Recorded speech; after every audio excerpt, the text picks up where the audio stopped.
नमस्कार। आज 12 अक्टूबर 2025 दिन रविवार भारतीय पंचांग के अनुसार आश्विन मास के कृष्ण पक्ष की षष्ठी तिथि है। आइए जानते हैं देश और दुनिया की 40 बड़ी खबरें। इससे पहले आप लोग हमारे YouTube चैनल को सब्सक्राइब नहीं किया है तो पहले चैनल को सब्सक्राइब कीजिए। चलिए आज की ताजा खबरों पर नजर डालते हैं। केंद्रीय वित्त मंत्री निर्मला सीतारमण 12 अक्टूबर को मदुरै से बीजेपी का तमिलनाडु चुनाव अभियान शुरू करेंगे। राजनीति में ये एक बड़ी पहल होगा क्योंकि दक्षिण भारत में पहली बार बीजेपी की पकड़ मजबूत होने जा रहा है। भारत ने घोषणा की है कि वो काबुल में अपनी तकनीकी मिशन को पूर्ण राजदूतावास में बदल देगा। ये एक कदम तालिबान सरकार को एक प्रकार की वैधानिक स्वीकृत रूप में देखा जा सकता है। भारत और ब्रिटेन की नौ सेनाएं पश्चिम तट पर कोनकन 2025 अभ्यास कर रही है। यह आज यानी कि 12 अक्टूबर मूल कार्यक्रम समापन की ओर जा रहा है। संयुक्त अभियानों और युद्धाभ्यास में इस समझदारी को मजबूत करने का प्रक्रिया चालू कर दिया है। पाकिस्तान के साथ जल विद्युत विवाद मामले में भारत ने विश्व बैंक माध्यम से प्रास्ताविक माध्यम से मीटिंग में भाग लेने से इनकार किया है। ये एक पाकिस्तान को बड़ा झटका मिल सकता है। सुप्रीम कोर्ट के जुवेनिल जस्टिस कमेटी द्वारा विषय पर 2 दिवसीय राष्ट्रीय परामर्श में 11-12 अक्टूबर को आयोजित किया जाना है, जिनमें भारत बालिका सुरक्षा और उन्हें सुरक्षित वातावरण देने की रचनाएं होगी। CGI ने ITAT की कार्य प्रणाली, प्रधान न्यायाधीश CGI ने इनकम टैक्स एपीलेट ट्रिब्यूनल यानी कि ITAT प्रणाली की महत्वपूर्ण समीक्षा करते हुए उनकी कार्य प्रणाली सुधारने की जरूरत बताई है क्योंकि केसों की लंबिता बढ़ रही है। अब नजर डालते हैं अंतर्राष्ट्रीय समाचार में। यूरोपीय संघ ने बताया है कि 12 अक्टूबर 2025 से उनका नया डिजिटल प्रवेश निकास यानी कि एंट्री और एग्जिट सिस्टम अन्य देशों की नागरिकों पर लागू होगा। इससे सीमा पर नियंत्रण और आव्रजन प्रक्रिया और सुसंगत होगी। WTO ने अपनी नई रिपोर्ट जारी करते हुए परिचालन वर्ष 2026 के वैश्विक व्यापार में वृद्धि दर को मात्र 0.5% तक घटा दी है। यह संकेत दे रहा है कि वैश्विक अर्थव्यवस्था मंदी की ओर जा सकती है। कनाडा की विदेश मंत्री अनीता आनंद 12 से 17 अक्टूबर के बीच भारत, सिंगापुर और चीन की यात्रा करेंगी। इस यात्रा का मकसद द्विपक्षीय संबंधों और सहयोग को और बढ़ावा मिल सकता है। यह अनुमान लगाया जा रहा है कि 2025 अंत तक रूस के राष्ट्रपति व्लादिमीर पुतिन भारत की यात्रा कर सकते हैं। युद्ध एवं वैश्विक राजनीति की भूमि पृष्ठ में यह महत्वपूर्ण कदम होगा। तालिबान के विदेश मंत्री आमिर खान मुक्ताकी की भारत यात्रा के संकेत दे दिया है। भारत तालिबान सरकार के साथ अपनी नीति सामंजस्य बना सकती है। यह दक्षिण एशिया के भू राजनीति में बदलाव का संकेत हो सकता है। केंद्र सरकार का अनुमान है कि भारत वैश्विक GDP वृद्धि में लगभग 20% योगदान देगा।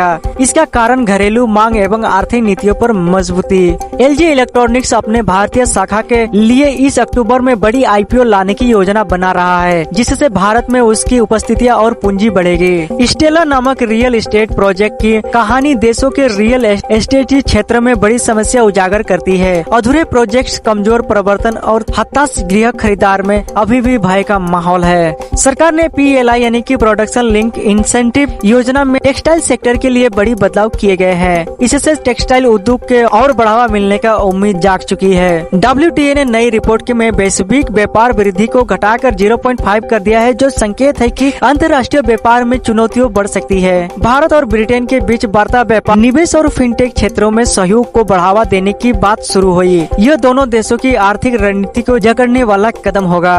दोस्तों नजर डालते हैं विज्ञान, टेक्नोलॉजी और पर्यावरण की खबरों में। 12 अक्टूबर से यूरोपियन का डिजिटल वीजा प्रणाली लागू होगा, जिससे भारत यात्रियों के लिए वीजा प्रक्रिया आसान हो जाएगी। EES प्रणाली लागू होने की तकनीकी निगरानी और डेटा विश्लेषण का उपयोग बढ़ेगा। यात्रा रिकॉर्डिंग और सुरक्षा नियंत्रण में सुधार होगा। वर्तमान समय में भारत नए प्रकार की उल्लू प्रजाति निवाला क्षेत्र और एक नए प्रकार की वस्प की खोजी गई है। जीव विविधता में वृद्धि का संकेत मिल रहा है। शिक्षा क्षेत्र में चर्चा है कि डिजिटल ऑनलाइन परीक्षा प्रणाली को मुख्य धारा में लाया जाए, जिससे कागजी परीक्षा पर निर्भरता कम हो सके। CDSE और ICAT में मिलकर MOU हस्ताक्षर किया है। ऑटोमेटिव तकनीक यानी कि व्हीकल टैग और नवाचार को बढ़ावा मिलेगा। नजर डालते हैं समाज, शिक्षा और स्वास्थ्य की खबरों में। कोच्चि जिला में 1,89,307 बच्चों की पोलियो वैक्सीन दी जाएगी। इसके लिए सैकड़ों बूथ एवं मोबाइल टीमों की तैयार किया जा रहा है। नई दिल्ली में बियॉन्ड लिमिट्स नामक प्रदर्शनी में 78 दिव्यांग कलाकारों की कलाकृतियों में प्रदर्शित होगी। सामाजिक समानता और सशक्तिकरण की दिशा की ओर एक कदम बढ़ेगा। 12 अक्टूबर सुबह बेंगलुरु में मल्लेश्वरम इलाके में हैप्पी स्ट्रीट्स होगा। सड़क रास रवाजों से मुक्त होकर कला, व्यायाम, संगीत आदि का आयोजन किया जाएगा। प्रदर्शनकारियों ने स्कूल पाठ्य पुस्तकों में सुधार और भ्रष्टाचार के विरुद्ध कार्रवाई की मांग कर रही है। भारत के आवास मंत्रालय यानी कि MOHUA ने वर्ल्ड हैबिटेट डे मनाया। विषय था कि उर्बान सोल्यूशन टू क्राइसिस, शहरी में आवास चुनौतियों पर ध्यान दे। काबुल में धमाके हुए जो तालिबान भारत की रणनीति चालकों के मुश्किल बना सकता है। भारत की सुरक्षा और विदेश नीति पर असर पड़ेगा। विदेश मंत्री S जयशंकर ने बयान दिया है कि भारत और तालिबान को पाकिस्तान जैसे चुनौतियों के खिलाफ मिलकर काम करना चाहिए। यह कूटनीति दिशा में अहम मोड़ हो सकता है। जैसा पहले कहा गया कि सुप्रीम कोर्ट की परामर्श बैठक में न्याय व्यवस्था, बाल सुरक्षा, समाज न्याय आदि पर ये पहले भी ऊपर आ चुकी है। लेकिन दोस्तों देखते हैं कि क्या ये सच में इस विचार पर सही जानकारी या सटीकता मिलता है या नहीं। CGI ने ITAT की भूमिका के साथ साथ न्यायालयों में पिछड़े मामलों को कम करने की जरूरत पर बल दिया है। भारत ने IWT निरीक्षण समीक्षा के किनारा किया। यह पहले भी राजनीतिक भाग में था, लेकिन यह सुरक्षा नीति और दृष्टिकोण से भी महत्वपूर्ण है। भारत इस विवाद के अवरुद्ध खड़ा कर रहा है। नजर डालते हैं एक मनोरंजन और खेल की समाचार में।